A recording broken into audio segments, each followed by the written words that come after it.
안녕하십니까, 조경재입니다. 금일 시장 정리하면서 내일 유망 섹터도 같이 한번 살펴보도록 하겠습니다. 자, 먼저 중국의 경우에는 이 헝다그룹의 부도 사태 이 문제도 있지만 추가적으로 전력난이 또 문제가 되죠. 많은 분들이 또 의아해하실 부분인데 그 부분을 조금 명확하게 설명을 해드리면, 국내뿐만 아니라 글로벌 기업들이 대부분 중국에 있습니다. 자, 시장은 수요와 공급 원칙에 의해서 이루어지는데, 이 중국의 경우에는 저렴한 인건비도 있지만 내수 시장이 크기 때문에 우리가 필요한 수입원이 이 중국에서도 많이 나온다라는 거죠. 시장 의존도가 중국이 높다라고 하는 겁니다. 자, 그런데 이런 중국에서 공장이 멈췄다, 공급이 멈췄다라고 보셔도 될 것 같은데, 수요가 증가하는 만큼 공급이 부족해지게 되면 가격이 상승되는 문제가 또 발생이 될 수 있죠. 자, 그리고 또 추가적으로 이런 문제들이 중국 성장률을 낮췄다라는 겁니다. 중국 성장률에 대한 전망치가 낮춰졌다라는 것은 최근 국내 증시가 미국 시장과는 디커플링 현상이 나오면서 중국 시장에 대한 커플링 현상들이 자주 나오는데, 그렇다면 국내 증시도 이런 중국에 대한 성장률이 낮춰진다면 단기적인 악재도 나올 수 있다라는 부분이고, 자, 그렇다면 많은 분들이 또 생각하실 때, 그러면 석탄을 사오든 뭘 사오든 전기를 공급하면 되는 것 아니냐라고 생각하실 수 있는데, 어제 영상 보셔서 아시겠지만 이 파리 기후 변화 협약에 대해서 우리가 좀 주목을 해봐야 된다, 이렇게 좀 말씀을 드렸던 것은, 단기적으로는 해결이 될 수 있겠지만 장기적으로 봤을 때 우리가 이런 탄소 배출 관련된 부분들은 반드시 모든 국가들이 조금 약속에 이행이 돼야 되는 부분이기 때문에 길게 보셔야 되는 섹터라는 거죠. 이 예로 들어서 영국의 경우에도 이 에너지 대란 때문에 이 원전으로 다시 눈을 돌렸다고 하는데, 자, 지금 다시 한 번 더 이슈가 되고 있는 게 SMR이죠. 이것은 이제 소형 원자로인데 기존 원자력 발전소에 비해서 생산 가격도 굉장히 저렴하고, 또 만약에 사고가 날 시에도 30km 반경 내 모든 원자력에 대한 방사능에 대한 피폭 우려가 있는 것이 아니라 소형 원자로는 3km 내에 굉장히 기존 원자력 발전소 대비해서 적은 부위만 문제가 되기 때문에 좀 더 안전하다.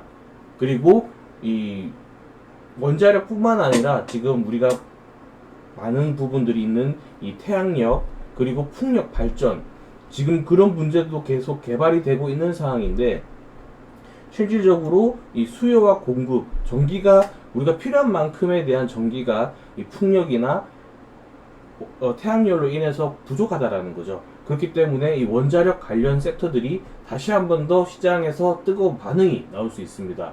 자, 그렇다면 미국의 반응도 한번 살펴봐야겠죠. 자, 미국의 경우에도 지금 국채금리 상승이 나와 있고, 또 환율이 1180원을 좀 돌파를 했습니다. 자, 이 문제는 우리가 올해 3월달 살펴보시게 되면 지금 현재 국채 금리가 10년물이 5.12% 상승이 나와 있고 30년물이 5.01%, 지금 대부분 단기적으로 좀 급등해 있는 상황이죠. 사실 이 국채 금리가 상승도 할 수 있고 하락도 할 수 있습니다. 그런데 이 단기적으로 급등하게 되면 이런 충격이 국내 증시에도 미칠 수 있다라는 거죠. 자, 지금처럼 이렇게 계속해서 상승이 나온다면 내일 국내 증시도 사실 또 좋지 못할 수도 있다. 그렇기 때문에 우리가 대응을 해야 되는데, 국채 금리가 상승이 나온다면 은행 관련주나 보험사 관련주들을 중점적으로 보시는 게 좋습니다. 자, 그리고 또 하나의 이슈가 바로 전일 국제 유가가 배럴당 70달러를 돌파했다고 말씀드렸는데, 지금은 90달러를 돌파하려고 하는 흐름까지 보여지고 있죠. 그렇기 때문에 사실 이런 섹터, 국제 유가는 섹터 자체가 단기적으로 급등락이 심한 섹터이기 때문에 대응이 가능하신 분들만 좀 보시고, 또 오늘의 경우에는 이 천연가스 관련 섹터들이 대부분 상한가가 나와줬는데, 물론 이런 종목들이 내일도 이슈가 나올 수 있겠지만 금일 상한가가 갔던 종목들이 내일 투상을 간다, 두 번째 상을 도전한다라는 부분에 있어서는 사실 접근을 조금 꺼리시는 게 좋겠고, 만약 접근을 하신다면 시가가 이탈되는 순간에는 반드시 손절을 감행한다라는 생각으로 접근을 하시는 게 좋겠다, 이렇게 좀 말씀을 드리도록 하겠습니다. 자, 그렇다면 금일 이런 이슈들을 살펴봤고, 내일 우리가 눈여겨봐야 할 섹터들은 정리를 좀 해드리자면 원자력 관련 종목과 또 은행이나 보험사 관련 종목들을 좀 보시는 게 좋겠고, 유가 관련주나 천연가스 관련주들은 시가를 이탈한다면 손절을 하시거나, 아니면 대응이 안 되신다면 패스를 하시는 것도 하나의 요령일 것 같습니다.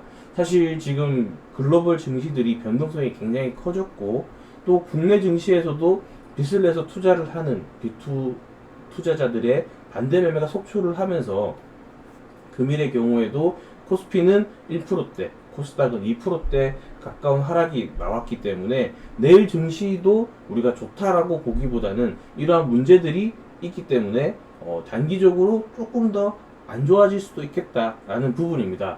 자, 그렇지만 올해 3월달 국채금리가 상승이 나오면서 단기적으로 국내 증시가 하락장이 나왔지만, 그럼에도 불구하고 우리가 은행 관련주들이나 또 보험사 관련주들을 살펴봤던 분들이라면 또 수익을 냈었던 그런 과거의 이력이 있고, 또 이제 3분기 실적이 나오는 시점이기 때문에 실적이 좋은 기업을 매수를 한다라고 한다면 이 또한 수익이 날 수 있는 지름길일 수도 있습니다. 자, 그리고 마무리로 우리가 단기적으로 지금은 시장을 볼 때보다는 우리가 악재가 없이 지수의 영향으로 종목이 하락이 나온다면 손절을 보다는 추가 매수를 한다라는 생각으로 조금 여유롭게 보시는 것이 이 수익에 대한 스트레스를 줄일 수 있는데, 사실 이런 얘기는 계속해서 말씀을 좀 드리는 부분이기 때문에 똑같은 얘기다 라고 좀 치부하실 수도 있겠지만, 우리가 주식을 오늘 내일만 하고 안 할 것이 아니라 앞으로 계속된 시간을 하시기 위해서는 잃지 않는 매매를 하셔야 됩니다. 워렌 버핏의 경우에도 제1법칙이 잃지 않는 매매를 한다라는 것이기 때문에, 우리도 역시 그 워렌 버핏과 같이 큰 자금을 못 굴리겠지만 그래도 내가 가지고 있는 자금들을 손실 보지 않는 방향으로 매매를 하시는 것이 좀 중요하지 않겠나, 이렇게 좀 정리해드리면서 마치도록 하겠습니다. 금일 하루도 수고 많으셨고요.